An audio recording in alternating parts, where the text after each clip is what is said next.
বিসমিল্লাহির রহমানির রহিম।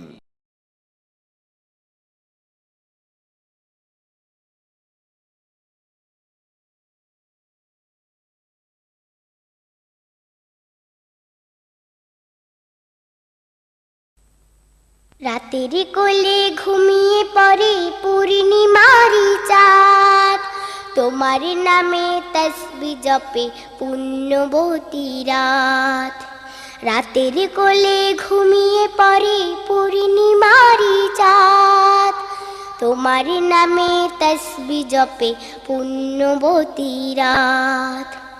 পাপেরই বোঝা মাথায় নিয়ে যারা করে খেলা, দুনিয়াদারি নিয়ে যারা বসায় পাপের মেলা। পাপেরই বোঝা মাথায় নিয়ে যারা করে খেলা, দুনিয়াদারি নিয়ে যারা বসায় পাপের মেলা। তাদেরই থেকে দূরে রাখো করো রহমত, তাদেরই থেকে দূরে রাখো করো রহমত। তোমার নামে তসবিহ জপে পুণ্যবতী রাত। রাতের কোলে ঘুমিয়ে পড়ে পূর্ণিমারি চাঁদ, তোমার নামে তসবিহ জপে পুণ্যবতী রাত। ওয়ালাইকুম ওয়া বারাকাতুহু।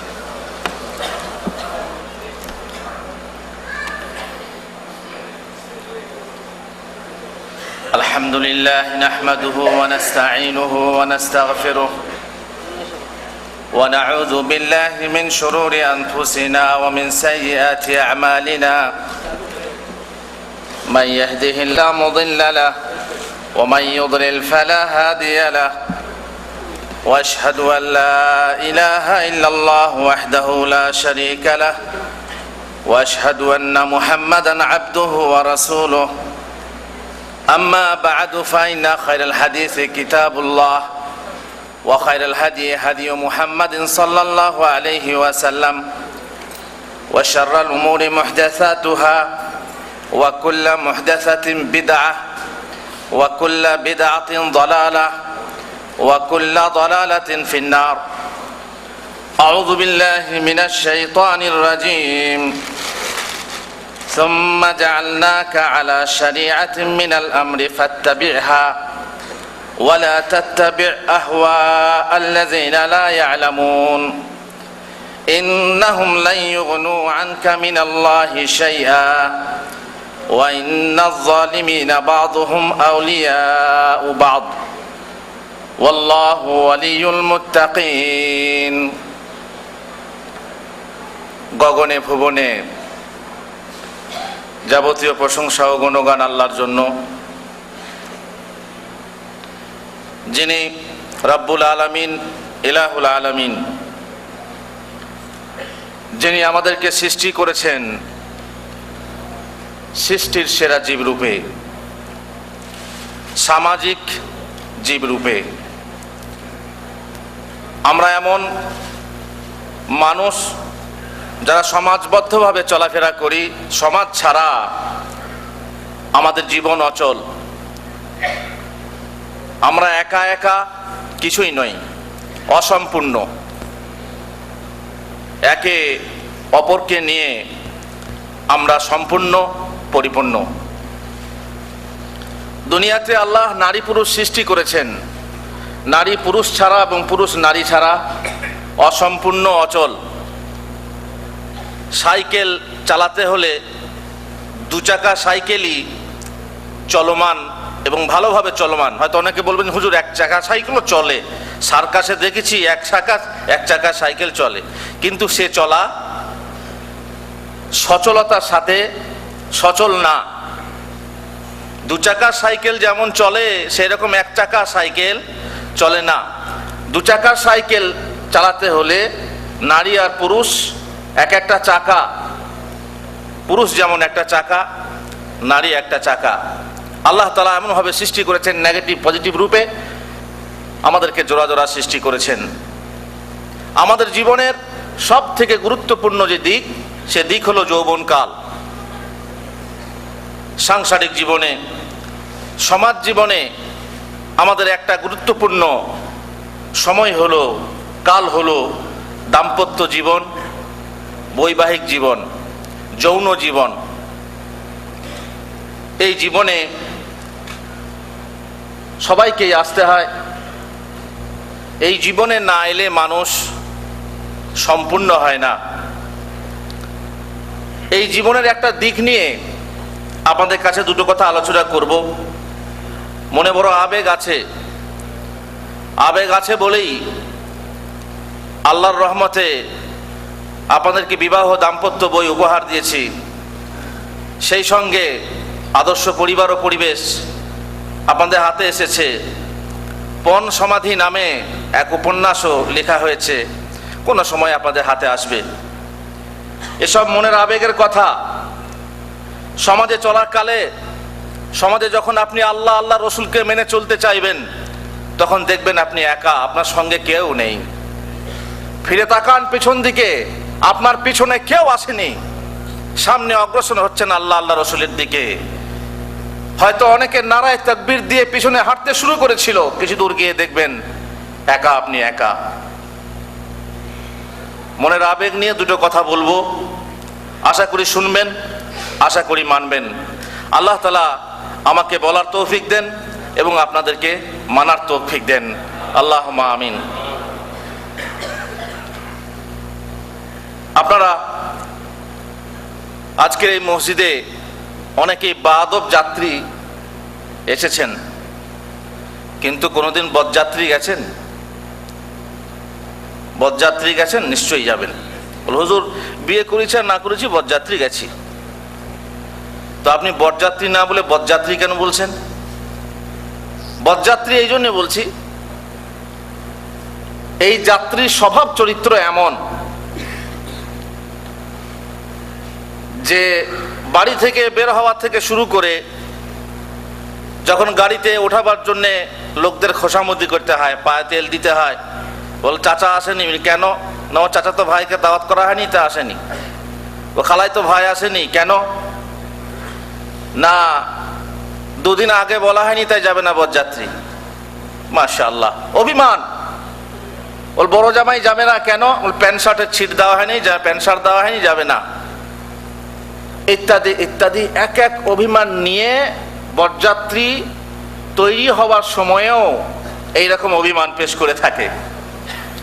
আর বরকে সাজানো হচ্ছে মাশাআল্লাহ আপনার চুনের ফোঁটা দিয়ে, কুমকুমের ফোঁটা দিয়ে। এই যে ফোঁটা দিয়ে সাজানো, এগুলো ইসলামের প্রথা না কুপ্রথা? কাউকে তো মেহেন্দি লাগানো হয় হাতে, হাতে মেহেন্দি লাগানো পুরুষের জন্য বৈধ না অবৈধ? মেহেন্দি মেয়েদের জন্য, রং হবে মেয়েদের জন্য। আপনি রং মেখে ঢং সাজবেন কেন?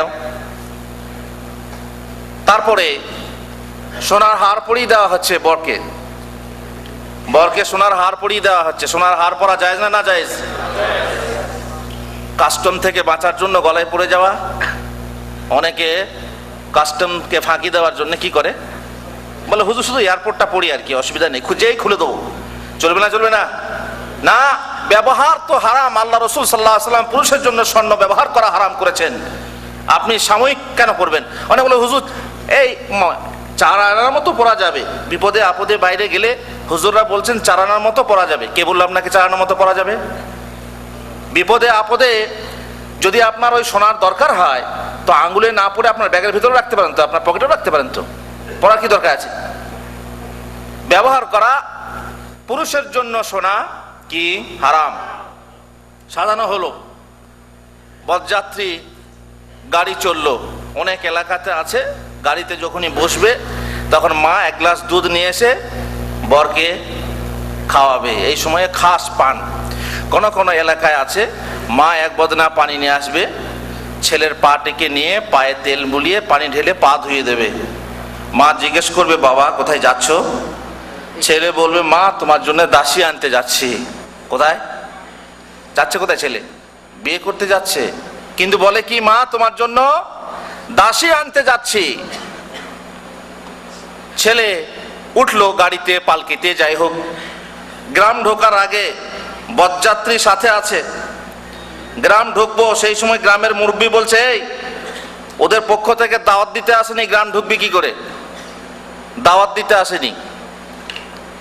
বলে দাওয়াত না দিতে এলে গ্রাম ঢুকবো না। বরযাত্রীর গাড়ি থেমে গেল, গ্রাম ঢোকে না ততক্ষণ পর্যন্ত না কোনে পক্ষের লোক এসে দাওয়াত দেয়। তার মানে বিনা দাওয়াতে খাওয়া তাদের কাছে প্রেস্টিজের ব্যাপার। আর এদিকে লুটেরা আগে থেকেই বলেছে যে না, 50 জন বরযাত্রীতে হবে না ভাই, আমার 150 জন লোক নিয়ে যেতেই হবে, অনেক লোকের খেয়ে রেখেছি, তাদেরকে না খাওয়ালে চলবে না। দিয়ে জোর করে বিয়ের ঘাড়ে 150 জন বরযাত্রী বাসে চাপিয়ে নিয়ে এসেছি। এখন বলছে কি, দাওয়াত না দিলে গ্রাম ঢুকবো না। কেন? ঢোকো, ডাকাতের মতো ঢোকো আর লুটেরার মতো খাও। খাবে তো আর কি, সব সেই রকম বরযাত্রী। এই জন্যই বলছি, বাছাই করা রসগোল্লা খাবে, বন্দিয়া খাবে না, রসগোল্লা। রসগোল্লা খাওয়ার জন্যে কেউ সঙ্গে কাঁচা মরিচ নিয়ে যায়, কেউ আবার কাগজি লেবু নিয়ে যায়। কি জন্য? লুকিয়ে লুকিয়ে একটু করে মরিচ কামড়াবে আর রসগোল্লা চলবে খালি, অন্য কিচ্ছু খাবেন। রসগোল্লা গোনা গাথা 80-100টা রসগোল্লা, বাঙালির মিষ্টি, খাস মিষ্টি রসগোল্লা। এরা বরযাত্রী না বরযাত্রী? উভয় যাত্রী। বরযাত্রী বরের সঙ্গে গেছে, কিন্তু এরা নামে বরযাত্রী। এরা খাবার দিতে একটু দেরি হলে দেখেন তাদের তাসির, পানি দিতে দেরি হলে দেখেন তাদের অবস্থা। মানে তারা এসেছে দাপট, এসেছে বরের সাথে কনের বাড়িতে ডাকাতের মতো এসে, লুটেরার মতো এসে দাপট সৃষ্টি করে তারা খেয়ে যাবে। দেরি হলে বাসন উপড়িয়ে দেবে, থালা প্লেট উল্টে দেবে, ছুঁড়ে দেবে, চোখের সামনে দেখা। একটু দিতে দেরি হয়েছে, প্লেট ছুঁড়ে ফেলে দিয়েছে। এরা বরযাত্রী নয়, এরা বরযাত্রী। তাই বলছি, যদি বরযাত্রী কোনো দিন এসেছেন গেছেন, তাহলে এসব কুপ্রথা আপনারা দেখেছেন। তারপরে আসুন, খাওয়া দাওয়া হলো কোনো রকম, যাই হোক হলো। এবারে বিয়ে পড়ানোর পালা। বিয়ে পড়াতে হবে। আপনার বিয়ে পড়ানোর হুজুর এসেছেন, কোনো কোনো জায়গাতে আছে বিয়ে পড়ানোর আগে মিলাদ পড়া হয়, হয় না? হয় না? ইয়া নবী সালাম আলাইক না, আল্লাহুম্মা সাল্লি আলা সাইয়্যিদিনা মাওলানা মুহাম্মদ, মিলাদ পড়া হয়। এটা কিরকম মনে করেন আপনারা? বিয়ে পড়ানোর আগে মিলাদ পড়া কি? ঘর, নতুন ঘর যখন সে তৈরি হয়ে গেল, ঘর ঢোকার আগে মিলাদ পড়ানো কি? নতুন দোকান খুলবেন, দোকান খোলার আগে মিলাদ পড়ানো কি? রমজান মাসে মিলাদ পড়ানো কি? বাপ মা মারা গেছে 40 দিনে মিলাদ পড়ানো কি? এই সমস্ত বিভিন্ন উপলক্ষে মিলাদ পড়ানো বিদাত। বিবাহের আগে মিলাদ পড়ানো হয়। তারপরে বিবাহ প্রসঙ্গে কথা, কি গো পণ কি বলে আপনার, দেনমোহর কত রাখবো? দেনমোহর বলে 1 লক্ষ টাকা রাখুন। 1 লক্ষ টাকা? হ্যাঁ, 1 লক্ষ টাকা দিলে অসুবিধা কি? আপনি যেরকমই মানুষ হন, 1 লক্ষ টাকা দেওয়ার ক্ষমতা থাকে আর না থাকে, আপনি তখন কথা বলেন না। যেহেতু আপনি বর, মুখ খুলতে গেলে পাশ থেকে মুরব্বী বলে, এই তুই বর, তুই মুখ খুলবি কেন? তার মানে ওখানে বোবা হয়ে বসে থাকতে হবে। হ্যাঁ, একটা লাস্সাক লাগিয়ে দেন মুখে, চুপ করে বসে থাকেন, কথা বলা যাবে না। মুরব্বীরাই কথা বলছে, গ্রামের লোক কথা বলছে। 1 লক্ষ টাকা বলছে, না এর বেশি হয়ে যাচ্ছে, কম কম করে বাঁধুন। পাশ থেকে একজন বলে, আরে এই টাকা কি শোধ দিতে হয় নাকি? বাঁধলো তো বাঁধলো, 1 লক্ষ 10 লক্ষ, অসুবিধা কি? দিতে তো হবে না, দিতে তো হয় না, কেউ তো আদায় দেয় না, বাঁধলো তো বাঁধলো। এটা ইসলামের নীতি? ইসলামের রীতি এটা যে বাস বাঁধাই শুধু থাকবে, নাম কে বাঁচতে বাঁধা থাকবে, খালাস, আর দিতে হবে না? না, ইসলামের নীতি এটা না। ইসলামের নীতি হলো মহিলাকে কি দাও, তার মোহর আদায় করো, মোহর প্রদান করো। যাই হোক, এই যে মোহর দেওয়ার কথা, মোহর বাঁধার সময়ে 1 লক্ষ টাকা বাঁধা হয়। সুপুরুষ যে হবে সেই মোহরের কথা এই মজলিসে ফয়সালা করবে না আগে থেকে ফয়সালা করে আসবে? আগে থেকে ফয়সালা করে আসবে যে আমাদের এত মোহর হবে, এবং সেখানে সেই মজলিসে গিয়ে আমাদের কোনো কথাবার্তা হবে না। কারণ এই মজলিসে এসে অনেক হই হট্টগোল হয়, মোহর বাঁধা নিয়ে হট্টগোল হয়। আপনি মোহর মজলিসে নিয়ে আলোচনা করলেন, শেষকালে আপনি মেনেই নিলেন যে ঠিক আছে, বাঁধলো তো বাঁধলো, আমি বাসর ঘরে বইয়ের গায়ে হাত দেওয়ার আগে পায়ে ধরে মাপ চেয়ে নেব। বল দেখো এত টাকা মোহর বেঁধেছে, এত টাকা তো দেওয়ার আমার ক্ষমতা নেই, আর তুমি যদি মোহরানা মাফ না করো তাহলে তোমার গায়ে আমি হাত দিতে পারবো না। এবারে সেই নতুন বউ যে স্ত্রী হয়ে প্রথম দিন প্রথম সাক্ষাতে বাসর রাতে আপনার সঙ্গে কাছে বসেছে, সে কি বলবে যে আমি মোহরানা মাপ দেবো না? বলবে না? বলবে না? বলতে পারবে যে আমি তোমার মোহরানা মাফ করবো না? যদি বলেন করবো, যদি বলে ফেলে করবো না, তা আপনি তার গায়ে হাত দেবেন না, তার কাছে আপনি থাকবেন সঙ্গে সঙ্গে? তো ভয় করবে সে যে আমাকে হয়তো স্পর্শই করবে না, এমনও হতে পারে যে আমার বিয়েটাই কি হয়ে যাবে, ভঙ্গ হয়ে যাবে। হবেটা কি? সেই মেয়ে মোহর মাফ করতে বাধ্য হবে। এই বাধ্য করে মাফ করানোর কথা কি শরীয়তে আছে? আলোচনা করবো ইনশাআল্লাহ, আছে না আছে। আর এক সময়ে আমাদের দেশে মোহরানা মাফ করানোর সময় হয়, সেটা কখন? যখন আপনি মারা যাবেন, মরে গেছেন, আপনার কিচ্ছু নেই, ঠান্ডা শরীর পাথর হয়ে গেছে, সেই সময়ে আপনার স্ত্রীকে লাল পেরে শাড়ি পরিয়ে নিয়ে এসে, সাদা শাড়ি পরিয়ে নিয়ে এসে আপনার পায়ের তলাতে দাঁড় করিয়ে আত্মীয় স্বজন বলবে, ওগো অমকের মা, অমকের বাপ তো চলেই গেল, মোহরানা শোধ করতে পারেনি, তুমি ওকে মাফ করে দাও। তখন সেই মহিলা, শোকাহতা মহিলা, শোক সন্তপ্তা মহিলা মাফ না করে থাকতে পারবে? তাকে মাফ করতে বাধ্য, কারণ সে খালাস, সে তো গেল, চলে গেল, সব ছেড়ে চলে গেল। এখন যদি মোহরানা দাবি মাফ না করে হয়তো কবরে কষ্ট পাবে, এই জন্যই মহিলা সেখানেও মাফ করতে বাধ্য হয়। আপনারা বিচার করে বলুন, বুকে হাত দিয়ে বলুন, ওই সময়ে আর এই সময়ে যে মোহরানার মাফ চাওয়া হয়, এই মাফ কি আসলে মাফ হয় না কিয়ামতের দিনে এই দেন মোহর দেন হয়ে থাকবে? দেন মানে কি? দেন মানে কি? দেন মানে দেনা, ঋণ। দেন শব্দ আরবি শব্দ, বাংলায় বলে দেনা, আর দেন মোহর মানে মোহরের ঋণ। এই মোহরের ঋণ এক সব ঋণই সমান। এই ঋণ যদি আপনি দুনিয়ার বুকে আপনার স্ত্রীকে আদায় করে না দেন এবং বাধ্য করে শেষকালে যদি আপনি মরার পর মাপ চান, সে মাপ হবে না। কিয়ামতের দিনে যদি আপনি শহীদ হয়েও মারা যান, বেহেশতের পথে যেতে আপনি লটকে থাকবেন, যেহেতু আপনার ঋণ পরিশোধ করা হয়নি। পুরুষ হন, সুপুরুষ হন, পুরুষ হয়ে মোহর যেটা বাঁধবেন আদায় দেবেন। সঙ্গে সঙ্গে দিতে না পারলে আদায় দেওয়ার নিয়ত রাখবেন।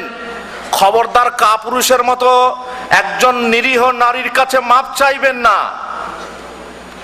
যে আমি তোমার মোহর দিতে পারবো না, কারণ সে বেচারি মাপ না করেও থাকতে পারবে না।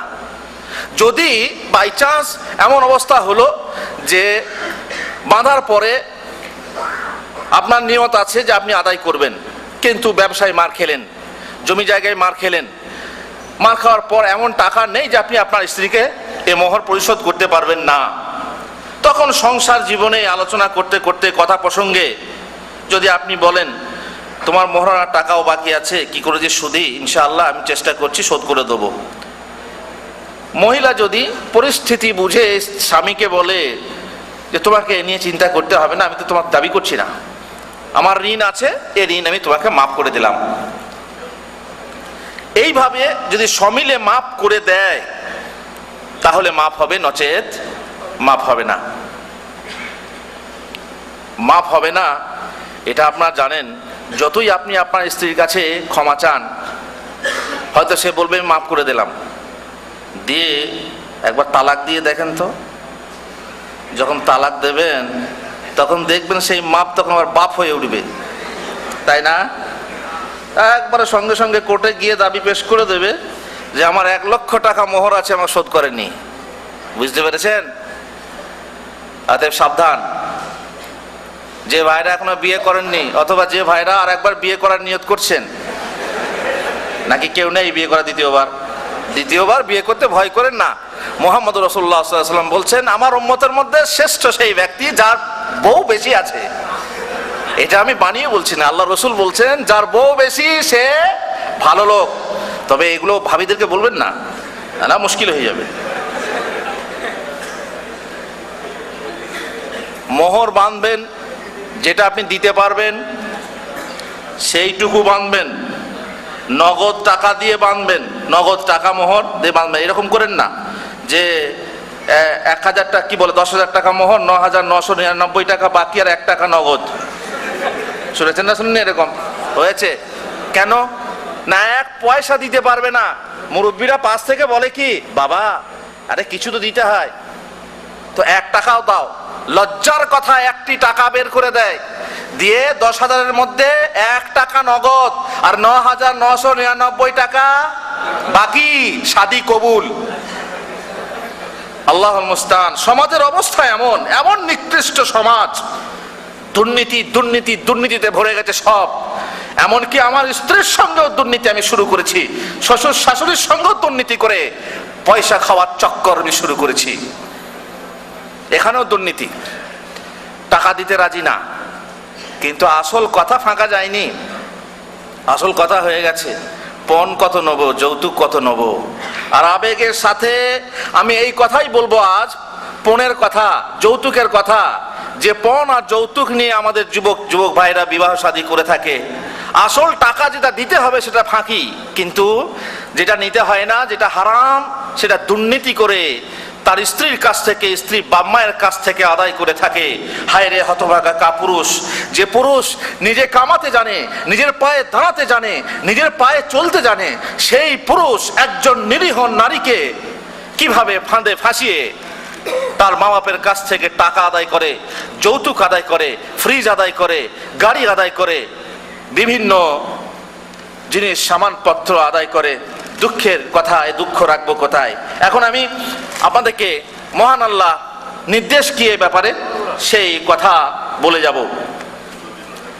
আল্লাহ তাআলা বলছেন, সুম্মা জাআলনাকা আলা শারিআতিন মিনাল আমর, আমি তোমাকে এমন এক শরীয়ত দিয়েছি, যে শরীয়ত ফাত্তাবিহা, সেই শরীয়তের অনুসরণ করো, ওয়ালা তাত্তাবি আহওয়া আল্লাযিনা লা ইয়ালামুন, সেই শরীয়তের বা যারা খেয়াল খুশির অনুসরণ করে তাদের অনুসরণ করো না। আল্লাহ তাআলা আমাদেরকে শরীয়ত দিয়েছেন, সেই শরীয়তের কি করতে হবে? অনুসরণ করতে হবে। সমাজে প্রচলিত কুপ্রথার অনুসরণ করা যাবে না। সমাজে চলছে বলে আপনিও সেই সমাজে গড্ডালিকা প্রবাহে গা ভাসিয়ে দিলেন, এটা আপনার কাজ না। শরীয়তের কথা, শরীয়তের প্রথা মানতে হবে এবং সমাজে প্রচলিত কুপ্রথা বর্জন করতে হবে। আল্লাহ বলছেন, ইন্নাহুম লা ইউগনু আনকা মিনাল্লাহি শাইআ, তারা আল্লাহর কাছে কোনো উপকার দিবে? সমাজের লোক আল্লাহর কাছে কোনো উপকার দেবে? নাকি আল্লাহর শরীয়ত মানলে পরে তা আপনার আল্লাহর কাছে উপকার পাবেন? আল্লাহ তাআলা বলছেন, ইন্নাহুম লা ইউগনু আনকা মিনাল্লাহি শাইআ ওয়া ইন্নাজ জালিমিনা বা'দুহুম আউলিয়াউ বা'দ, জালেমরা এক অপরের বন্ধু, এক জালেম অপর জালেমকে সহযোগিতা করে। অতএব আপনি খবরদার জালেম হবেন না। কিন্তু জেনে রাখবেন, ওয়াল্লাহু ওয়ালিউল মুত্তাকিন, আল্লাহ হচ্ছেন মুত্তাকিনদের বন্ধু, পরহেজগারদের বন্ধু। পণ প্রথা, যৌতুক প্রথা,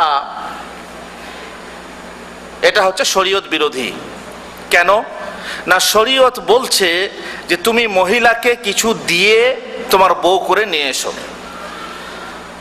কোথায় বলছেন আল্লাহ তাআলা? আল্লাহ তাআলা বলছেন, ওয়া আতুন নিসা সাদুকাতিহিন্না নিহলা ফাইন তিবনা লাকুম আন শাইইন মিনহু নাফসান ফাকুলুহু হানিআম মারিআ, তোমরা মহিলাদেরকে তাদের মোহর আদায় করে দাও,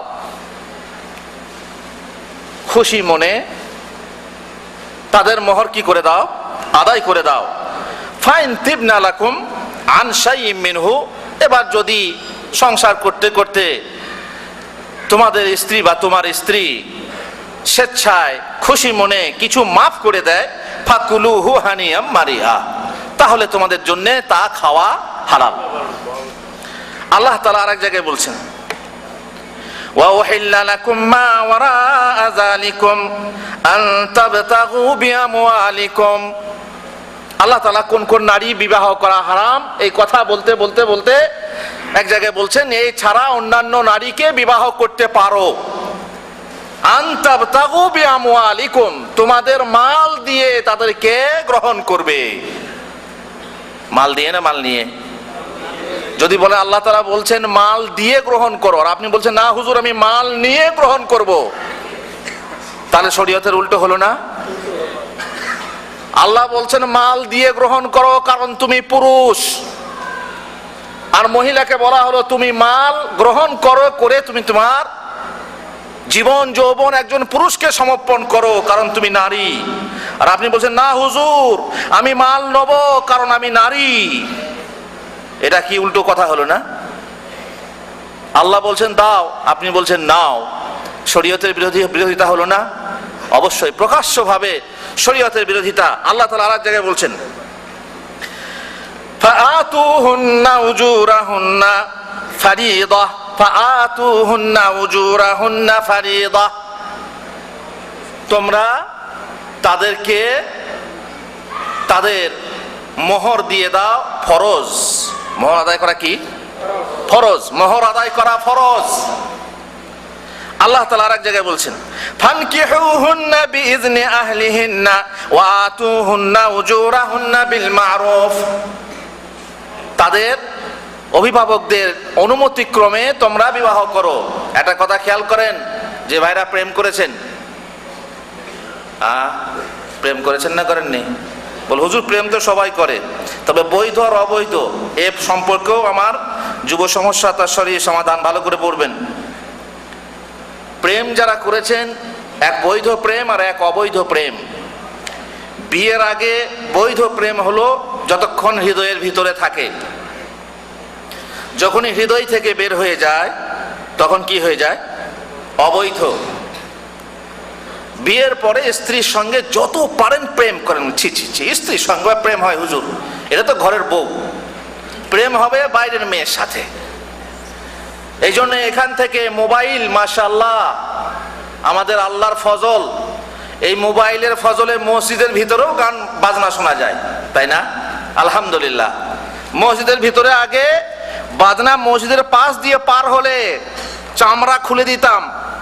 মসজিদের সাইড দিয়ে যদি আমাদের গ্রামের শহরের যদি অমুসলিমদের বাজনা পার হয়ে যেত তো থামিয়ে তাদের সব ভেঙে চুরে শেষ করে দিতাম। কিন্তু মোবাইলের ফজলে মাশাআল্লাহ আমরা মসজিদের ভিতরে নয়, শুধু নামাজ পড়তে পড়তেও নামাজের ভিতরেও মিউজিক শুনতে পাচ্ছি। আল্লাহর কত বড় করম, কত বড় ফজল। সুতরাং সাবধান, মোবাইলের ফজলে আজ উলঙ্গ জিনিসও দেখা যাচ্ছে। মোবাইলের ফজলে প্রেম করতে সুবিধা হয়েছে। চিঠিপত্র যে আসে দু এক সময় বালাদিয়াতে, রাস্তাতে, এখানে সেখানে, বালাদিয়ার লোকরা বেশি জানবে, যেখানে কাগজে বাংলা চিঠি পড়ে আছে, পড়ে দেখেন কিছুই না প্রেমের কথা লেখা আছে। আর তার মানে কি বেশিরভাগ মানুষ এতে ফেঁসে আছে, কেউ না কেউ। আর বিশেষ করে হাসপাতালগুলোতে এখন মাশাআল্লাহ বাংলাদেশ থেকে আমাদের মহিলা আমদানি হয়েছে। আর প্রেমের তো ছড়াছড়ি, একজনের সাথে আর একজন তো দূরের কথা, একজনের সাথে পাঁচজনও জড়াজড়ি হয়ে আছে। প্রেম, অবৈধ প্রেম, হারাম প্রেম, যে প্রেমে মাটি করছে যুবককে। একজন ছেলে তার মাত্র 300 রিয়াল বেতন, সে মোবাইল চালাবে কি করে বলেন তো? ও হুজুর বাইরে কাজ করে, বাইরে কাজ করে মোবাইল চালাচ্ছে। একজনের সঙ্গে লাইন করেছে, যে বেচারি যার সঙ্গে লাইন করেছে তারও বেতন 300 রিয়াল, সে তো আর বাইরে কামাতে পারে না, সে মোবাইলে কার্ড কোত্থেকে ভরবে? এবারে আপনি প্রেম করেছেন, আপনি কার্ড ভরে দেন। এবারে আপনি নিজের কার্ড ভরলেন এবং আপনি যার সঙ্গে প্রেম করছেন তার কার্ডটাও ভরলেন, তাহলে আপনার অবস্থাটা কি? আপনার মা বাপ ওদিকে হাঁ করে তাকিয়ে আছে, আপনার বোন উঠছে তার বিয়ের জন্য, সে মহিলা তাকিয়ে আছে যে ভাই আসবে, ভাই টাকা পাঠাবে, বিয়ে হবে, আর আপনি এদিকে আপনার টাকা ফুর্তি মারছেন। একজন মহিলার সঙ্গে কথা বলে বলে আপনি নষ্ট করছেন। এ প্রসঙ্গে কাল কিয়ামতে আপনাকে প্রশ্ন করা হবে না? নাকি ভয় নেই, মরবেন না? সাবধান। যারা এই ধরনের কাজ করেন সাবধান। বৈধ প্রেম করেন বিবাহ করার পর, অবৈধ প্রেম থেকে দূরে আসেন। আমি বলতে যাচ্ছিলাম কি, যে যারা প্রেম করছেন তারা জেনে রাখবেন যে আল্লাহ তাআলা বলছেন যে তাদের অভিভাবকদের, মানে স্ত্রীদের অভিভাবকদের অনুমতিক্রমে বিবাহ করো। আর আপনি একজনকে প্রেম করে বগলে ভরে নিয়ে রাতারাতি কোনো মোল্লাকে 50 টাকা দিয়ে বিয়ে পড়িয়ে নিলেন, কিংবা কোর্টে গিয়ে বিয়ে পড়িয়ে নিলেন। নকল বাপ নকল মা বানানো খুব সুবিধা, তাই আমাদের দেশে অসুবিধা নেই। ওখানে তো আর বেতাকা নেই, এখানে তো বেতাকা আছে, দেশে তো আর বেতাকা নেই। নকল মা নকল বাপ বানানো খুব সুবিধা। একজনকে বাপ বানিয়ে নিয়ে এলেন, বললেন এটা কে, তাকে কে না কে, তাকে দিয়েছেন কিছু টাকা দিয়ে বিয়ে পড়িয়ে নিলেন, খুব সুবিধা। আল্লাহ তাআলা বলছেন যে অভিভাবকের অনুমতিক্রমে বিবাহ করো। আর আল্লাহ রাসূল সাল্লাল্লাহু আলাইহি ওয়াসাল্লাম বলছেন যে মহিলা নিজে নিজে বিবাহ করে, অভিভাবকের অনুমতি ও সম্মতি নেয় না, তার বিবাহ বাতিল বাতিল বাতিল। এই কথা সব বলার পরে এক ভাই আমার কাছে এলেন, হুজুর আমরা তো এরকম বিয়ে করি যে এখন কি করব। এরকম ভাই থাকতেও পারেন, আমাদের মসজিদের ভিতরেও অনেকে থাকতে পারেন।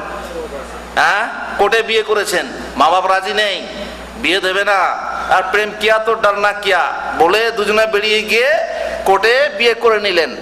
তারপরে সংসার করছেন, ছেলে পিলে হলো। এখন হুজুরের মুখে শুনছেন যে মহিলা নিজে নিজে বিবাহ করে তার বিবাহ বাতিল বাতিল বাতিল। এই বাতিল নিয়ে যে আপনি সংসার করছেন, ব্যভিচার হবে না? হবে না, ব্যভিচার করছেন। এখন কি করব হুজুর?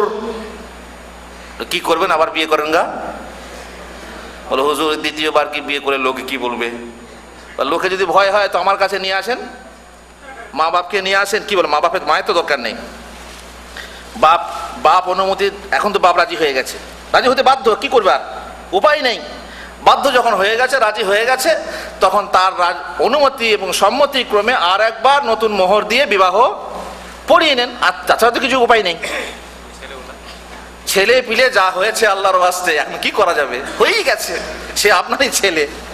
এখন যতদিন আর যেন বাকি দিনগুলো যাতে আপনার হারাম না হয়, ব্যভিচার না হয়, তার জন্যে আপনাকে সতর্কতা অবলম্বন করতে হবে, সঠিক পথ অবলম্বন করতে হবে। আল্লাহ বলছেন তাদের অনুমতি ক্রমে বিবাহ করো, ও আতুহুন্না উজুরাহুন, আর তাদের মোহরানা আদায় করো। মোট কথা মোহরানা যে দিতে হবে এ কথা আপনারা ভালোইভাবে বুঝতেই পারছেন। আল্লাহ তাআলা বলছেন ওয়াইন তাল্লাকতুমুহুন্না মিন ক্বাবলি আন তামাসসুহুন্না ওয়া ক্বাদ ফারাদতুম লাহুন্না ফারিদা ফানিসফু মা ফারাদতুম। এমনও অবস্থা হতে পারে যে মহিলাকে বিবাহ করলেন, বিবাহ আগে মোহরানা ঠিক হয়নি, তারপরে বিবাহ করার পরে তাকে স্পর্শ করার আগে আপনি তালাক দিয়ে দিলেন। তার মানে তার সঙ্গে দেখা সাক্ষাৎ হলো না, কোনো অসুবিধার খাতিরে তালাক দিয়ে দিলেন। তাহলে কি করা হবে? যদি আপনি মোহর ঠিক না করার আগে আপনি তালাক দিয়ে দেন, তাহলে পরে মোহরানা দিতে হবে না, কিন্তু কিছু আপনাকে দান করতে হবে, সেই মহিলাকে কিছু হাদিয়া দিতে হবে। আর যদি মোহরানা বাঁধা থাকে, তাহলে যে মোহরানা বাঁধা আছে সেই মোহরানার অর্ধেক মোহর আদায় করতে হবে। 1 লাখ টাকা বাঁধালে কত দিতে হবে? 50,000 টাকা দিতে হবে। অথচ তার সঙ্গে আপনার দেখাই হলো না, কেউ দেবে? কেউ মানবে?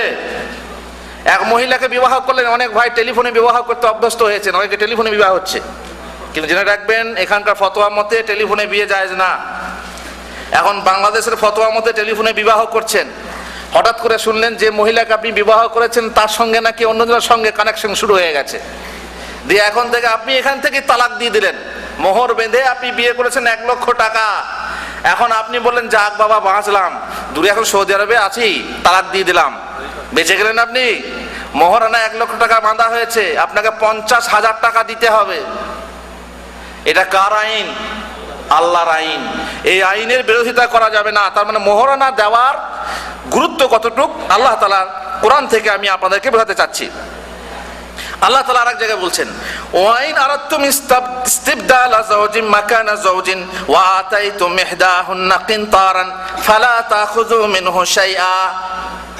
যদি কোনো মহিলাকে বহু টাকা দিয়ে আপনি বিবাহ করেছেন, তারপরে আপনি চাচ্ছেন যে একে আমি নেব না, তালাক দেবো, তাহলে তালাক দেওয়ার আগে আপনি কি সেই মহিলাকে বলবেন যে আমার তুমি মোহর ফেরত দাও? মোহর ফেরত দিতে বলবেন না, আপনার অধিকারে নেই। যতই মাল আপনি দিয়ে থাকেন সেই মোহর আপনি ফেরত দিতে পারবেন না। জেনে রাখবেন, মুহাম্মদ রাসূলুল্লাহ সাল্লাল্লাহু আলাইহি ওয়াসাল্লাম বলছেন, আহাক্কু মা ওয়াফাইতুম মিনাশ শুরুত আন তুফু বিহি মাস্তাহলালতুম বিহিল ফুরুজ। বিয়ের যে প্রধান প্রধান শর্ত আছে তার মধ্যে প্রধান শর্ত হলো মোহর আদায় করা। প্রধান শর্ত হলো মোহর আদায় করা। এই জন্যই মুহাম্মদ রাসূলুল্লাহ সাল্লাল্লাহু আলাইহি ওয়াসাল্লামের জামানাতে তিনি কোন সাহাবীর বিবাহ দেওয়ার সময়ে বলেছিলেন যে তুমি তোমার স্ত্রীকে মোহর দাও। সাহাবী বললেন, হুজুর আমি তো, আমার কাছে কিছুই নাই। বললেন, ইলতামিস ওয়ালাউ খাতামাম মিন হাদিদ, তুমি লোহার আংটি হলো বাড়ি থেকে খুঁজে নিয়ে এসো, মোহর তোমাকে দিতেই হবে। লোহার আংটি হলেও খুঁজে নিয়ে এসো। বেচারি বাড়িতে গেল, কিছুই খুঁজে পেল না, লোহার আংটিটা পর্যন্ত ঘরে নেই। বলে, হুজুর তাহলে কি হবে? লোহার আংটিও আমি পেলাম না, আমার গায়ে একটা চাদর আছে, এই চাদরের অর্ধেক আমি দেবো। বলে, এই চাদর তুমি পরবে না ও পরবে, এটা কি করে হয়? হলো, হবে না, কিছু তোমাকে দিতে হবে মোহরে। শেষকালে ভাবনা চিন্তা করে মুহাম্মদ রাসূলুল্লাহ সাল্লাল্লাহু আলাইহি ওয়াসাল্লাম জিজ্ঞেস করলেন, তোমার কাছে কোরআন আছে না? তুমি কোরআন মুখস্থ নাই তোমার? বলছি আছে। বলে, ঠিক আছে, তুমি ওকে অমুক অমুক সূরা শিখিয়ে দাও, আর এটাই হবে তোমার মোহর। কোরআন শিখিয়ে দাও, এটাই হবে মোহর, তবুও মোহর দিতে হবে। গুরুত্ব বুঝতে পারছেন না মোহর দেওয়া? আর এক ঘটনা শোনেন, আবু তালহা উম্মে সুলাইমকে বিবাহ করবেন। আবু তালহা উম্মে সুলাইমকে বিবাহ করবেন। আবু তালহার মোহর কি ছিল? ইসলাম, মুসলমান হওয়া। তুমি মুসলমান হও, এটাই আমার জন্য মোহর। এই যে মোহর দেওয়ার যে গুরুত্ব কোরআন ও হাদিসে স্পষ্ট করা হয়েছে, এ কথা আপনারা নিশ্চয়ই জানেন। আর এক হাদিসে আছে যে এক জোড়া জুতো মোহরে দেওয়া হয়েছে এবং তাই দিয়ে বিয়ে পড়ানো হয়েছে। আর আমরা এক জোড়া জুতো তো দেওয়া দূরের কথা, আমরা কত জোড়া জুতো নিয়ে বিয়ে করছি। বড় লজ্জার কথা যে জুতো দেওয়া তো দূরের কথা, জুতো নিয়ে বিয়ে করছি। শ্বশুর বাড়ির জুতো, শ্বশুর বাড়ির প্যান্ট, শ্বশুর বাড়ির সাইকেল, শ্বশুর বাড়ির মোটর সাইকেল, শ্বশুর বাড়ির গাড়ি, এমন কি আন্ডার প্যান্ট পর্যন্ত শ্বশুর বাড়ি গন্ধ করছে। আন্ডার প্যান্টটাও শ্বশুর বাড়ির দেওয়া, তবুও যেন কেমন মন ভরে না। আশ্চর্য ব্যাপার, সমাজের এমন অবস্থা হয়েছে যে উল্টো হয়ে গেছে। ছোটবেলাতে কবিতা পড়েছিলাম, এক যে আছে মজার দেশ, সব রকমে ভালো, রাত্রিতে বেজায় রোদ, দিনে চাঁদের আলো, আকাশ সেতা সবুজ বরণ, গাছের পাতা নীল, ডাঙায় চড়ে রুই কাতলা, জলের মাঝে চিল, মন্ডা মিঠাই তেতো সেতা, ওষুধ লাগে ভালো, অন্ধকারটা সাদা দেখায়, সাদা জিনিস কালো। আপনি আপনার পরিবেশ, আপনার সমাজ, আপনার দেশকে কল্পনা করে দেখেন, উল্টো হয়ে গেছে। দেওয়ার জায়গায় নেওয়া। আল্লাহ বলছেন মোহর দাও, আপনি বলছেন যৌতুক দাও। যৌতুক না দিলে বিয়ে হবে না। উল্টো হয়েছে না দেশ, উল্টো হয়েছে না সমাজ, উল্টো হয়েছে না খুপড়ি উল্টে গেছে, মানুষের বুঝ উল্টে গেছে। এই জন্যই আমরা এই অবস্থা শুরু করেছি যে দেওয়ার জায়গায় নিতে শুরু করেছি। কিন্তু জেনে রাখবেন, যৌতুক প্রথা পণ প্রথা হিসাবে দেখা দিয়েছে। এই পণ প্রথা সমাজ বিরোধী, এক বললাম শরীয়ত বিরোধী। এই পণ প্রথা, যৌতুক প্রথা, যৌতুক নেওয়া, পণ নেওয়া শরীয়ত বিরোধী, আর এটা হলো সমাজ বিরোধী। কেন না, এই পণ প্রথার জন্য সমাজে বহু রকম অঘটন ঘটে। যেমন পণ প্রথার জন্য ব্যভিচার ঘটে, পণ প্রথার জন্য খুনাখুনি ঘটে, পণ প্রথার জন্য চুরি ডাকাতি ঘটে, এবং ইনশাআল্লাহ আপনাদেরকে আরো কি ঘটে তাও বলবো ইনশাআল্লাহ। পণ প্রথা দেশের আইন বিরোধী, আর দেশের আইন বিরোধী মানেই হলো শরীয়ত বিরোধী, তাই না? দেশের আইন বিরোধী কি? দেশের আইনে আছে যে পণ নেওয়া, যৌতুক নেওয়া কি নিষিদ্ধ। আপনি আইন মানলেন না মানলেন, তলায় তলায় বেআইয়ের সঙ্গে পরামর্শ করে, বাইরে না প্রকাশ করলেই তো হলো, তলায় তলায় বেআই কাউকে বলবেন না, ব্যাপারটা বুঝতেই পারছেন, দিয়ে ফিসফিসিয়ে শেষ সামনে নিয়ে আপনি গোপনে গোপনে পণ খেলেন, পণ নিলেন, যৌতুক নিলেন। এটা হলো আপনার জন্যে, বুঝতেই পারছেন যে এক হলো শরীয়ত বিরোধী, আবার দেশের আইনও বিরোধিতা করছেন আপনি। কোনেও মনের কথা আপনি দেখেন না, পণের কথা দেখেন। আর বর্তমান বিবাহের এটাই হলো মূল স্তম্ভ, যে পণ যৌতুক ঠিক না হলে পরে বাকি কথা যাক, আসল কথা টাকা, বাকি কথা ফাঁকা। বউ কেমন হবে না হবে, তার দিন ও চরিত্র কেমন হবে সে তো গৌণ বিষয়, মুখ্য বিষয় হলো কত কি দিতে পারবে। তাই তো নতুন জামাই যখন শ্বশুর বাড়ি আসে তখন কেউ কেউ জিজ্ঞেস করে জামাইটা কার। নতুন লোক তো গ্রামে এসেছে, কেউ চিনতে পারে না লোকটা কার, জামাইটা কার, জামাইটা কার, ভাবে হ্যাঁ জামাই বটে, জামাইটা কার।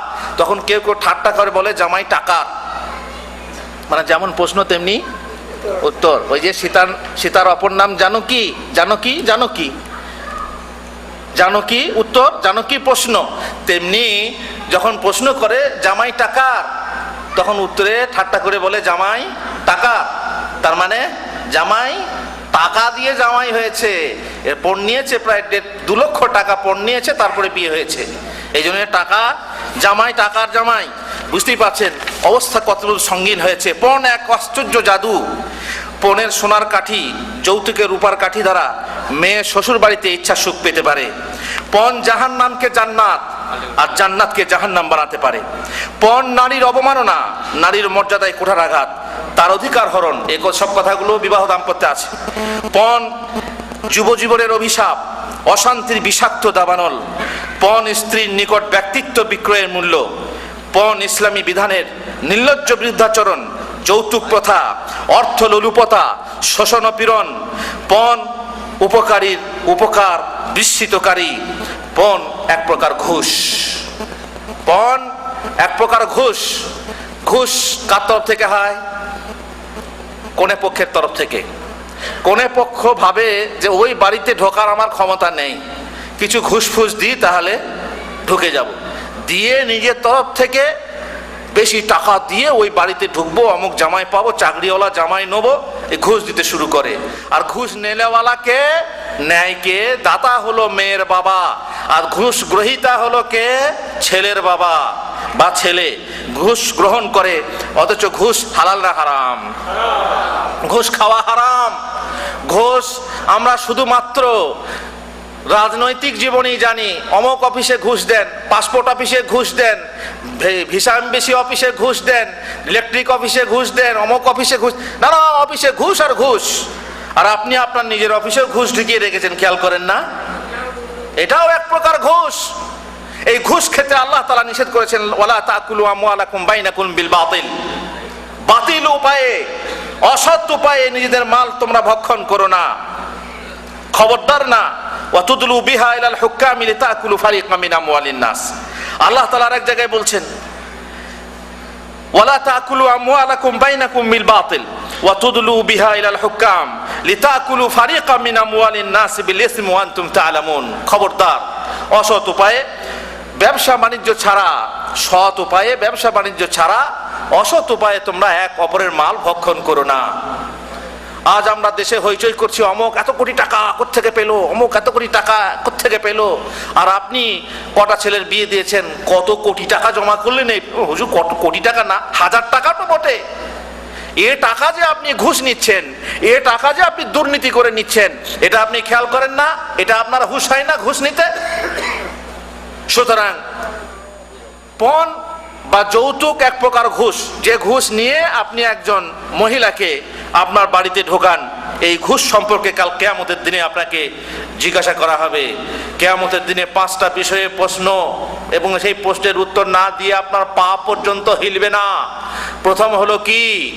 তোমার বয়স দিয়েছিলাম, সেই বয়স তুমি কিভাবে ব্যয় করেছো।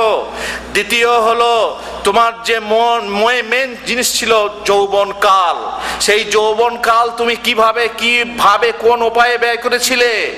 তৃতীয় প্রশ্ন হবে তুমি যে ধন উপার্জন করেছিলে সেই ধন তুমি কিভাবে কামিয়েছিলে। আর চতুর্থ প্রশ্ন হবে কোন পথে ব্যয় করেছিলে। আর পঞ্চম প্রশ্ন হবে যে তুমি যে ইলম শিক্ষা করেছিলে সেই অনুযায়ী কি আমল করেছিলে।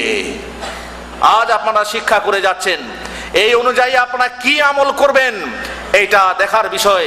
যে ভাইরা এখনো পর্যন্ত বিবাহ করেননি তারা আল্লাহর কসম করে বলেন বা বলতে আমি বাধ্য করছি এই যে খবরদার বিবাহের সময়ে শ্বশুরের কাছ থেকে দাবি করে কোনো যৌতুক নেবেন না, পণ নেবেন না। প্রস্তুত আপনারা? আমার কাছে ওয়াদা করেন এই আল্লাহর ঘরে, আল্লাহর মসজিদে এতগুলো লোকের সামনে, এতগুলো বড় বড় হুজুরের সামনে ওয়াদা করেন হুজুর আল্লাহর ওয়াস্তে আল্লাহর কাছে ওয়াদা করছি যে আমি বিবাহের সময়ে যৌতুক নেব না, পণ নেব না।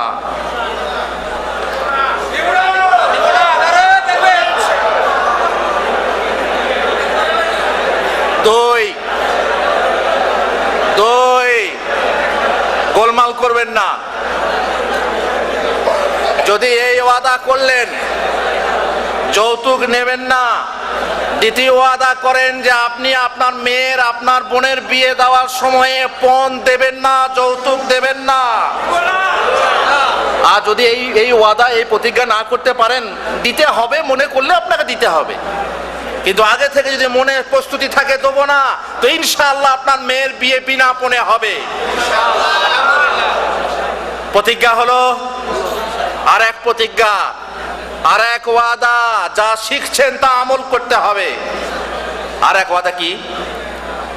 পণ নেওয়া, যৌতুক নেওয়া, বিয়ের বরযাত্রী যাব না, সে বিয়ে খাবো না, সে বিয়েতে অংশগ্রহণ করব না।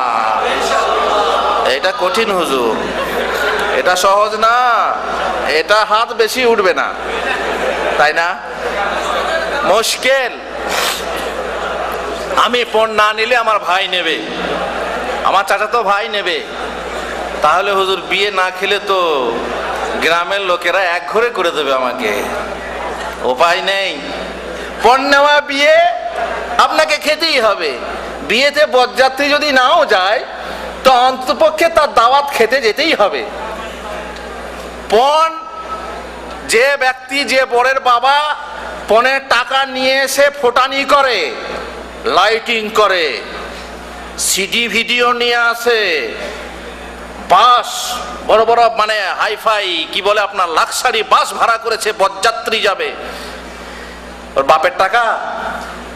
ওর বাপের টাকা না, ওই মেয়ের বাপের টাকা। সেই টাকা নিয়ে ফোটানি দেখাবে, আর সেই টাকা নিয়েই 7টা গরু কিনে ভোজ করবে। ময়রার দোকানে বড় বড় রসগোল্লার অর্ডার দেবে, বাপের টাকা না। কিসের টাকা? কিসের টাকা পরে বলছি, কিসের টাকা, কিসের পরের টাকা পরে বলছি আমি, কিসের টাকা। আর সেই টাকা খাওয়া হালাল না হারাম? যদি প্রকাশ করে আপনি দেখেন, যদি আপনি জানেন যে হুজুর দাওয়াত দিয়েছে আমাদেরকে, হুজুর দাওয়াত খাবেন না, খাবেন না, দাওয়াত গ্রহণ করা কি, আপনি তখন বলবেন হুজুর দাওয়াত তো গ্রহণ করা ফরজ, তাই না? তখন বললো হুজুর দাওয়াত দিয়েছে, দাওয়াত গ্রহণ করা তো ফরজ। ঠিক আছে ফরজ, কিন্তু যে খাবারটা আমি খাওয়াবো সেই খাওয়াটা কি ফরজ নাকি? এখন দাওয়াত দেওয়ার পর যদি আমি মদ পোষ করি, মদ তো বুঝেন, মদ খাবেন আপনারা? হারাম, হুজুর মদ খাওয়াচ্ছেন, মদ খাবো না। ঘুষের টাকা যদি আপনি বুঝতে পারেন, আমি ঘুষ খাই কিন্তু আমার জমি জায়গা আছে, আমার জমি জায়গা আছে কিন্তু আমি ঘুষও খাই, আমি দাওয়াত দিয়েছি আমার বাড়িতে, আপনার খাওয়া হালাল না হারাম?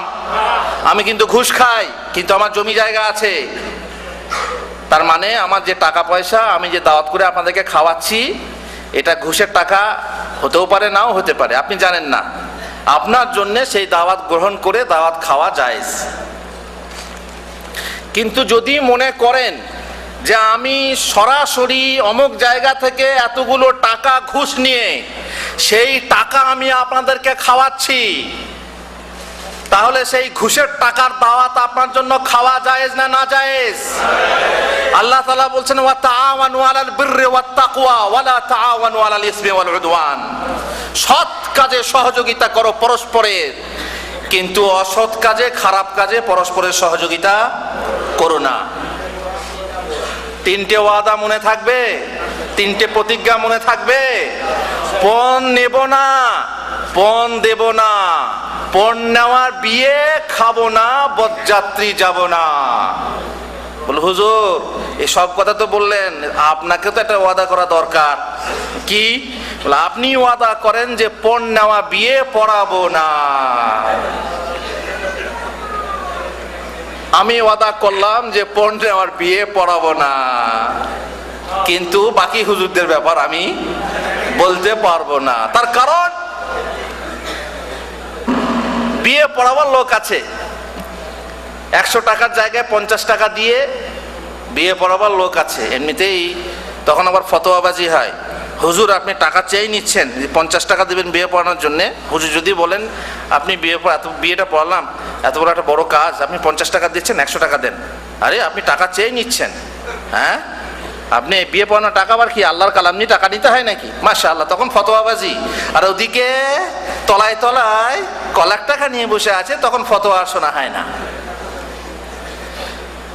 হুজুররা যদি করেন বিয়ে পড়াবো না, এটা হবে না।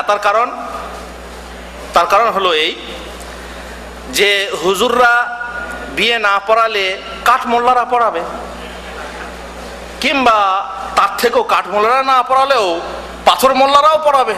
কোন রকম করে বিয়ে হয়ে যাবে।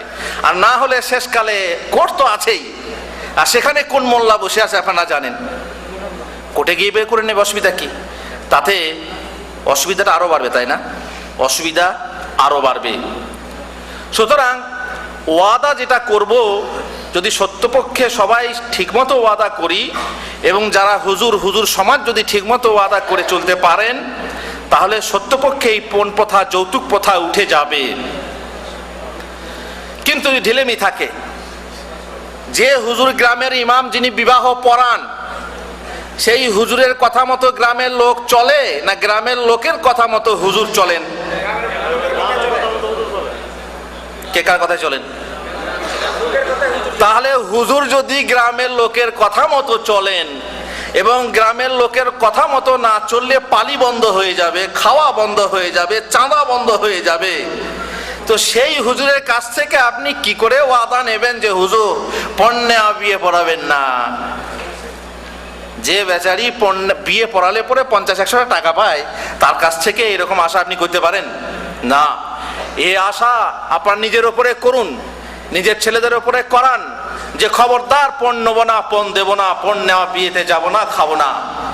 যদি এরকম আপনার ওয়াদা থাকে আল্লাহর কাছে, আল্লাহর ঘরে এই ওয়াদা যদি সত্য হয়, তাহলে সমাজ দেখবেন ধীরে ধীরে ধীরে ধীরে এই পণ প্রথাকে বিদায় দিচ্ছে, যৌতুক প্রথাকে বিদায় দিচ্ছে। আজ বাংলাদেশের সমাজে বহু কাজ হচ্ছে, আকীদার সংশুদ্ধি হচ্ছে না? হচ্ছে না? আগে তৌহিদ বলে কেউ কিছু জানতো না।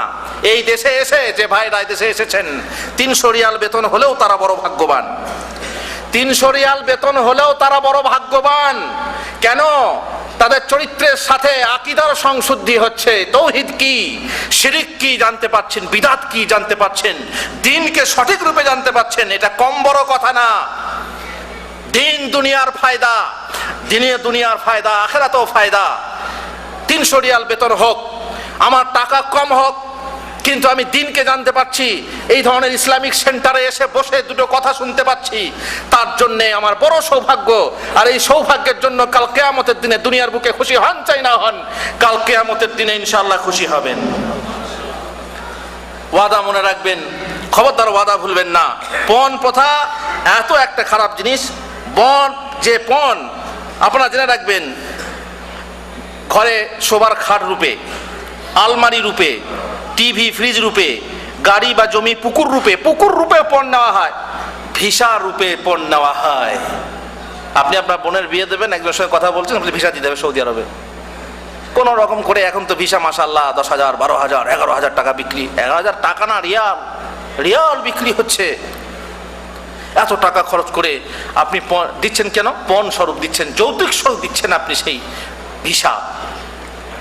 তারপরে চাকরি, আপনি হয়তো চাকরি করেন কোনো জায়গাতে, বাস শর্ত লাগালেন আপনার মেয়েকে বিয়ে করবো, কিন্তু ওই অফিসে চাকরি দিতে হবে। পণ রূপে এই সমস্ত জিনিস আমাদের সামনে, আমরা চোখের সামনে সমাজে দেখতে পাচ্ছি। জেনে রাখবেন সব কথাই ফাঁকা, আসল কথা টাকা। আর এক কথাও জেনে রাখবেন, যেটা বলছিলাম, বর পণের মাল হারামের মাল। কেন? কন্যা পক্ষের কথায় হারামের মাল হারামে যাক, হারামের মাল হারামখোর খাক। হুজুর একটু ভেঙে বলেন।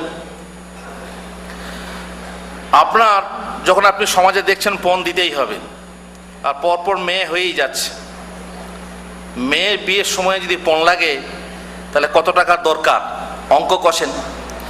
মেয়ের যেদিনে জন্ম হলো সেই দিনে আপনি কিছু না পারলেও 5,000 টাকা জমা করে দেন ব্যাংকে, একে বলে ফিক্সড ডিপোজিট। 5,000 টাকা জমা করে দিলেন, 5 বছরে ডবল। যখন মেয়ের বয়স 5 বছর হলো তখন কত হাজার টাকা হলো? 10,000। মেয়ের বয়স যখন 10 বছর হলো তখন কত হাজার টাকা হলো? 20,000। মেয়ের বয়স যখন 15 বছর হলো তখন কত হাজার টাকা হলো? 40,000। মেয়ের বয়স যখন 20 বছর হলো তখন কত টাকা হলো? 80,000। 80,000 টাকা ম্যাচুয়ার হলে ছাড়িয়ে নেন, মেয়ের বিয়ে দেন, আরামসে আরাম। এর মতো বুদ্ধি আর কিছু আছে? দিয়ে 80,000 টাকা, এইটা আমি সাধারণ মধ্যবিত্ত পরিবেশের বা গরিব মানুষদের বিয়ের কথা বলছি, এটা বলছি না যে বড় লোকদের কথা, বড় লোকদের ব্যাপার আলাদা। এখন আপনি ফিক্সড ডিপোজিট করে এই টাকা 5 বছরের ডবল না হলে 7 বছরে তো হবে, 5 বছরে হোক 7 বছরে হোক, আগে ছিল 5 বছরে, এখন 7 বছরে হয়েছে বা 8 বছরে হয়ে যাই হোক, এই টাকা ফিক্সড ডিপোজিট করার টাকা যে আপনি জামাইকে দিলেন, এই টাকা হালাল না হারাম? এই জন্যেই যখনই আপনি বলতে যাবেন কন্যা পক্ষকে, তখন তারা বলে কি হারামের টাকা হারামে যাক, মানে পণ নেওয়া হারাম, পণ দেওয়া হারাম, তো হারামের টাকা নিয়ে হারামে যাক, আর হারামের টাকা হারামখোর খাক। জামাই হারামখোর, যে জামাই করছে জেনে শুনে জামাই হারামখোর করছে, জেনে শুনে জামাইকে হারাম খাওয়াচ্ছে, মেয়েকে হারাম খাওয়াচ্ছে। তাহলে এই পণের টাকা যে নেবে তো নেবে, ওই পণের যদি টাকা দিয়ে আপনার বিয়ে খাওয়ায়, তো সেই ভোজ খাওয়া আপনার জন্য হালাল হবে না হারাম হবে? 2 নম্বর একটা জিনিস দেখেন, সেটা হলো এক ব্যক্তি কন্যাদায়ে পড়েছে, কন্যাদায়ে পড়েছে, সে বেচারি কি করে যেখানেই যায় সেখানেই পৌঁছায়। গরিব মানুষ কাগজ কুড়িয়ে খায়, গরিব মানুষ কোনো রকম করে দিন মজুরি খাটে, কোনো গরিব মানুষ রিক্সা চালিয়ে খায়, কিন্তু বিয়ের সময়ে তার তাসির দেখেন, সে পৌঁছায় কমসে কম 50,000 টাকা লাগবে, 3 ভরি সোনা লাগবে। আল্লাহর কসম, এই গত কদিন আগে টেলিফোন এলো, হুজুর আমাকে কিছু সাহায্য করেন, আমার 3 ভরি সোনা লাগবে, 1 ভরি সোনাতে আটকে গেছি। আপনাদের অনেকের কাছেও এসে থাকবে। মেয়ের বিয়ের জন্য সাহায্যের আবেদন, ভিক্ষা, এমনকি কোন মসজিদেও আপনারা দেখে থাকবেন, নামাজে সালাম ফেরার পরে উঠে দাঁড়িয়ে গেছে, বলে সমাজের সামনে হাত পেতে বলে, আমি কন্যাদায়ে পড়েছি ভাইরা, আমাকে কিছু করে সাহায্য করেন। বলে না? বলে না? গ্রামের মধ্যে এমনও গরিব মানুষ আছে যাদের মেয়ের বিয়ের আগে আমরা নিজেরা ডালি কিংবা চাঙারি কিংবা পাত্র নিয়ে গিয়ে দরজায় দরজায় ঘুরে বেরিয়েছি, আলু পেঁয়াজ চাল আদায় করেছি। কেন? কার জন্য? আগামীকাল 100 জন বরযাত্রী আসবে তাদের তোয়াজ করার জন্য। আজকে আদায় করেছি কালকে খাওয়াবার জন্য। কি মাল খাচ্ছেন আপনি? যে বিয়ে খাবেন, যে বরযাত্রী আপনি খাবেন, কি মাল খাচ্ছেন? কোথা থেকে খাচ্ছেন আপনি খেয়াল করেন না? হারাম যদি খান, হারাম খেলে দোয়া কবুল হবে না। আল্লাহর কাছে হাত পেতে বলবেন, রব রব, তার খাওয়া হারাম, পরনের কাপড় হারাম, পেটে যা খেয়েছে হারাম, যা খেয়েছে রক্ত মাংস সব হারাম, আর সে বলছে রব রব আমার দোয়া কবুল করো। আল্লাহ বলে না, ফান্না ইস্তাজাবা, তার দোয়া কবুল হবে না। হারাম খোরের দোয়া কবুল হয় না। আপনি কোত্থেকে খাচ্ছেন, কিভাবে খাচ্ছেন আপনি দেখবেন না, হারাম খাবেন খালি। মোট কথা, পণ নেওয়ার টাকা যেভাবেই হোক, এইভাবেই হোক আর ওইভাবেই হোক, হয় ভিক্ষা করার মাল, অনেকে চুরি করতে বাধ্য হয়, চুরি করে, অফিস থেকে তসরুপ করে, ক্যাশ তসরুপ করে। কেন না? মেয়ের বিয়ে দিতে হবে, কিংবা চেয়ে মেগে আনে, কিংবা ফিক্সড ডিপোজিট করা ব্যাংকে সুদের টাকা, কিংবা যদি হালাল টাকাই হয় সে টাকাও পণের নর্দমায় পড়ে, যৌতুকের নর্দমায় পড়েও হারামে পরিণত হয়ে যাবে। সুতরাং সব দিক থেকে হারাম টাকা খবরদার আপনি খাবার চেষ্টা করবেন না কোনো রকমেই। জেনে রাখবেন, এই সর্বনাশী বীজ প্রথা, বীজ বা জীবাণু কোত্থেকে এলো? এই বিষ জীবাণু এলো কোত্থেকে? অর্ধাঙ্গিনী পেতে হলে তো অর্থ প্রদান করতে হয়, যেমন বহু মুসলিম দেশে আজও আছে। কিন্তু এ সমাজের প্রাদুর্ভাবের কারণ কি? সৌদি আরবে বাস করছেন, আপনারা জানেন এখানে একটা বিয়ে করতে হলে কত টাকার দরকার। একটা মহিলাকে বিবাহ করতে হলে সহজ না, টাকা দেওয়া ছাড়া টাকার নেওয়ার তো কোনো প্রশ্নই আসে না। এখানে আমাদের দেশে যেমন মেয়ে বাবাদেরকে সাহায্য করতে হয়, এ দেশে ছেলেদেরকে সাহায্য করতে হয়। ছেলেদেরকে সাহায্য করার জন্য ফান্ড তৈরি হয়েছে, অফিস তৈরি হয়েছে, সেখান থেকে টাকা দিয়ে, জাকাতের টাকা দিয়ে কি করা হয়? বিয়ে দেওয়া হয়। আমাদের দেশে মেয়ের বাবাদেরকে জাকাতের টাকা দিয়ে বিয়ে উদ্ধার করা হয়। এখানে জাকাতের টাকা ছেলেদেরকে দেওয়া হচ্ছে। এখানে ইসলামী প্রথা আছে, অবশ্য এখানেও অতিরঞ্জন আছে, খুব বেশি পণ নেয়, বেশি মোহর নেয় বলে বিয়েটা সমস্যা। কিন্তু আল্লাহ রসুল সাল্লাল্লাহু আলাইহি ওয়াসাল্লামের হাদিস শরীয়ত অনুযায়ী যদি ঠিক মতো হতো যে হালকা মোহর বিয়ের জন্য বরকত, হালকা মোহর বিয়ের জন্য বরকত, হালকা মোহর যদি চালু হতো তাহলে বিয়েটা খুব সহজ হতো। যেহেতু এখানের পরিবেশে আবার ওদিকে বাড়াবাড়ি হয়ে গেছে, মোহর বেশি হয়ে গেছে, এই জন্যে বিয়ে এখানেও সমস্যা দেখা দিয়েছে। আমাদের দেশে তার উল্টো পণ প্রথা এমন বাড়াবাড়ি শুরু হয়ে গেছে যে মেয়েদের বিয়ে হওয়াটাই মুশকিল হয়ে গেছে। এলো কোত্থেকে? এলো বিজাতির অনুকরণের ফলে এলো, বিজাতির অনুকরণের ফলে এলো। এ পণ প্রথা মুসলমানদের প্রথা না, অমুসলমানদের প্রথা, যা মুসলমানদের ভিতরে ঢুকে গেছে। পণ প্রথার কারণ হলো মুসলিমদের দিন থেকে ঔদাসীন্য, কোরআন থেকে দূরে থাকা। কোরআন ভালো করে পড়তে জানি কিন্তু মানে জানি না, কোরআন ভালো করে নেকড়াতে জড়িয়ে তাকে তুলে রাখতে জানি, কোরআন দিয়ে তাবিজ লিখতে জানি, কোরআন খানি করতে জানি। কেউ মারা গেলে সেখানে কোরআন খানি করতে হয়, মারা যাওয়ার পরে 40 দিন পর কোরআন খানি করতে হয়। কিন্তু এই কোরআন নিয়ে যে আমল করতে হয়, কোরআন পড়ে যে আমল করতে হয় তা আমরা জানি না। নাহলে কোরআনের যে নির্দেশ তোমরা মোহর দাও, মোহর দাও, সে কথা আমরা কোনোদিন মানি না। হুজুরদের মুখ থেকে শুনলো হুজুরদের মুখেই থেকে যায়, এই কানে ঢোকায় আর এই কানে বের হয়ে যায়, সমস্ত ঝেড়ে ঝুড়ে বার হয়ে যায়, কথা শুনি কিন্তু আমল হয় না। দিন থেকে ঔদাসীন্য হলো এই যৌতুক প্রথার কারণ। নারী প্রগতির নামে বেলেল্লাপনা ও পর্দাহীনতা। নারীর যখন মান চলে গেছে, আয়না থেকে পাড়া খসে গেলে আয়নার কোনো দাম থাকে না। এই টেপটা যখন কাজ করবে না তখন টেপের কোনো মান থাকবে না। নারীর যখন দাম চলে যায়, নারীর যখন আসল হায়া শরম চলে যায়, তখন নারীর মান থাকে না। তখন সেই নারীকে টাকা দিয়ে বিয়ে দিতে হয়, টাকা দিয়ে বিক্রি করতে হয়। পর্দা নেই। পর্দা প্রথা যদি থাকতো, এবং পর্দা বলতে আসল পর্দা, এই লোক দেখানি পর্দা না, সৌদি আরবের মতো পর্দা না। বহু মা বোন আছে সৌদি আরব আসার আগে প্লেন থেকে নেমে বোরকাটা গায়ে নেয়। সৌদি আরবে এসলে মাশাআল্লাহ পর্দার দেশ। আবার যখন দেশে যাবে এয়ারপোর্ট পর্যন্ত, বাস এয়ারপোর্টে গিয়ে বোরকাটা নিয়ে ব্যাগে ভরে দিল, বাস এই পর্দা। এ পর্দা না, এগুলো লোক দেখানি পর্দা। লোক দেখানি পর্দা শিরকও হতে পারে, তাই না? লোক দেখানি পর্দা না। পর্দা যদি আসল পর্দা হয় তো সেই পর্দানসীন মহিলাকে বিবাহ করার জন্য বহু ভাই যুবক আছে যারা মনে করে যে পর্দানসীন মহিলা অবশ্যই ভালো, অন্যান্য মহিলার তুলনায় ভালো না? ভালো না? বেপর্দা মহিলা ভালো না পর্দানসীন মহিলা ভালো?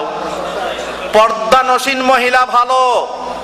বেপর্দা মহিলা কোনোদিন ভালো হতে পারে না। যে মহিলার সঙ্গে আপনি প্রেম করেছেন সেই মহিলাই যে ভালো তার কোনো গ্যারান্টি নেই। তার কারণ যে আপনার সঙ্গে প্রেম করেছে সে অন্যজনের সঙ্গেও প্রেম করতে পারে, এর কোনো গ্যারান্টি নেই। কিন্তু যে পর্দানসীন মেয়ে হবে সে সাধারণত প্রেম করতে যাবে না, তার কারণ তার কাছে প্রেমের বহু পথ বন্ধ থাকে, রুদ্ধ থাকে। তবে এটা জরুরি না যে পর্দানসীন মানে যে সে প্রেম করবে না, খারাপ হবে না, তা আমি বলছি না। কিন্তু অধিকাংশ ক্ষেত্রে পর্দানসীন মেয়েরা বেপর্দা মেয়ে থেকে ভালো।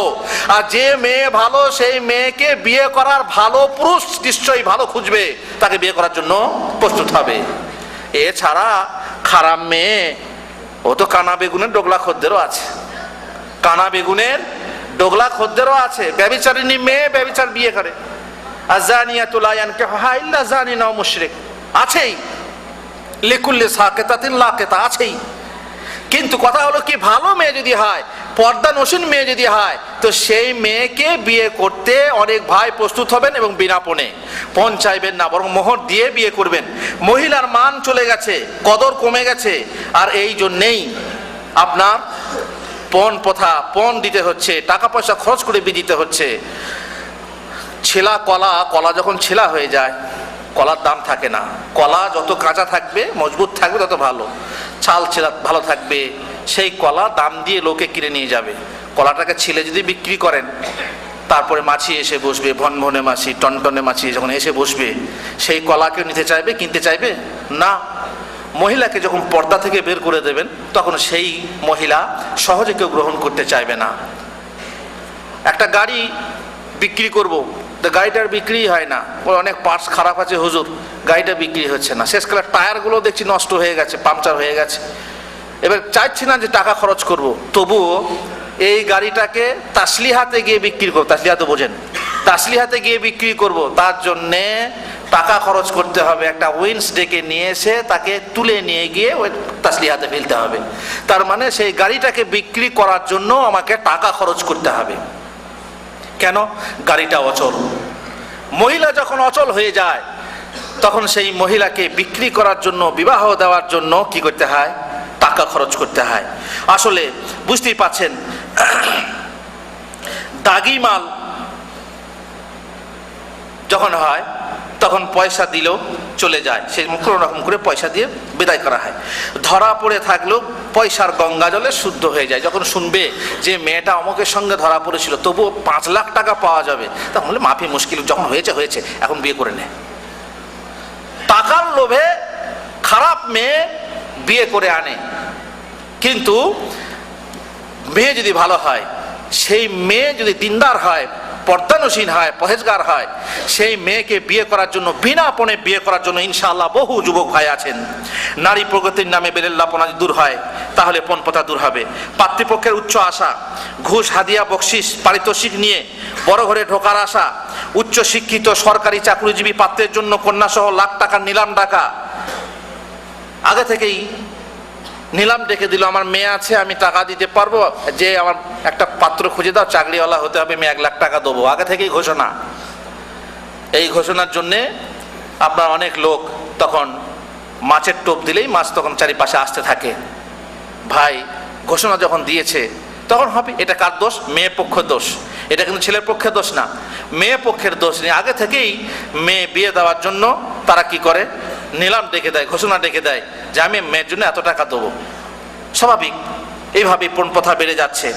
জেনে রাখবেন, পছন্দ করার সময়ে কালো খাসির থেকে সাদা খাসির দাম বেশি, তাই না? কালো খাসির থেকে সাদা খাসির দাম বেশি। আমার মতো যদি কালো কেউ হয়, তো বেশি টাকার দাম হবে না আমার। কিন্তু একজন যদি ভালো সাদা খাসি হয়, তাহলে মাশাআল্লাহ তার দাম বেশি। সাদা জামাইয়ের দাম, সাদা জামাইয়ের পণ, সাদা জামাইয়ের যৌতুক বেশি লাগে। ভালো ভালো করতে গিয়ে কেউ কেউ বলে হুজুর কালো হলে মন ভালো। যদি মন ভালো হয় তো বেশি ভালো, সোনায় সোহাগা। এই করতে করতে পণ প্রথা কি হয়? বাড়তে থাকে, বেড়ে যায়। তারপরে কিছু না নিয়ে বিয়ে করতে বা দিতে চাইলে পাত্রীপক্ষ ভাবে যে নিশ্চয় কিছু খুঁত ফুঁত আছে, তাছাড়া বিনা পয়সায় বিয়ে করবো কেন বলছে। হ্যাঁ, আপনি গেলেন, গিয়ে বললেন ভাই আপনার মেয়ে আছে, আমার ছেলের সঙ্গে বিয়ে দেন। কথাবার্তা হওয়ার পর বলছে তো কি কেমন নেবেন? বলছে না না না, পন্টন কিছু নেবো না ভাই, বিয়ে আমি বিনা পয়সাতেই করবো, ইনশাল্লাহ মোহর দিয়ে বিয়ে করে নিয়ে যাবো। চট করেই তখন পাত্রীপক্ষের মনে ধাঁ করে ধানা আসবে, আরে পণ নেবো না বলছে, তাহলে কি ছেলেটা আবার কিছু খুঁত ফুঁত আছে নাকি, এই খেপাটা বা ওঠে নাকি আবার? এরকম হয় না? হয় না? কেন হয় বলুন তো? যেহেতু সমাজে প্রচলিত হয়ে গেছে নেওয়া, এই নেবো না কেন বলছে, এটা অস্বাভাবিক ব্যাপার।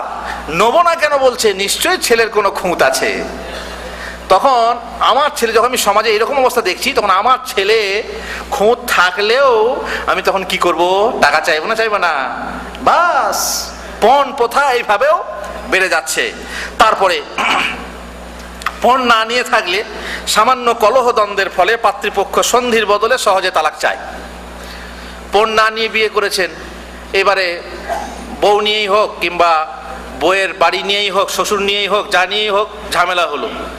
ঝামেলা হয়ে দেখবেন যে সঙ্গে সঙ্গেই মেয়ের বাবা মেয়েকে নিয়ে বাড়িতে চলে গেছে, বলছে খালাস আমি আমার মেয়ে পাঠাবো না, তালাক দিয়ে দাও।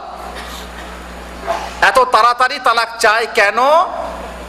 যেহেতু দেওয়া নেওয়া নেই, আমার ক্ষতি হবে না কিছু, আমি অন্য জায়গায় বিধি দেবো। কিন্তু যদি 2 লক্ষ টাকা, 3 লক্ষ টাকা বা 1 লক্ষ টাকা পণ বা যৌতুক নেওয়া থাকতো, তাহলে সেই মেয়ের বাবা তাড়াতাড়ি করে তালাক চাইতো না। কারণ উনি বাবারই অতগুলো টাকা আমার নোকসান হয়ে যাবে, থাক বাবা, কষ্ট করে মেয়ে বাবা তুই থাক, শ্বশুর বাড়িতে থাক। তখন আর সালিশ করবে না, কি করবে? তালাক চাইবে। যদি টাকা না দেওয়া থাকে সালিশ করবে, টাকা না দেওয়া থাকলে সালিশের দরকার নেই, কিন্তু টাকা দেওয়া থাকলে তখন সালিশ করবে, কোনো রকম করে মিউচুয়াল করে দাও। বোঝা গেল কি, এটাও একটা পণ প্রথার কারণ, পণ বেড়ে যাওয়ার কারণ, যে খোলা নিতে প্রস্তুত হয় তাড়াতাড়ি, তার জন্য আগে পণ নিয়ে থাকে, তাহলে চট করে তালাক হবে না।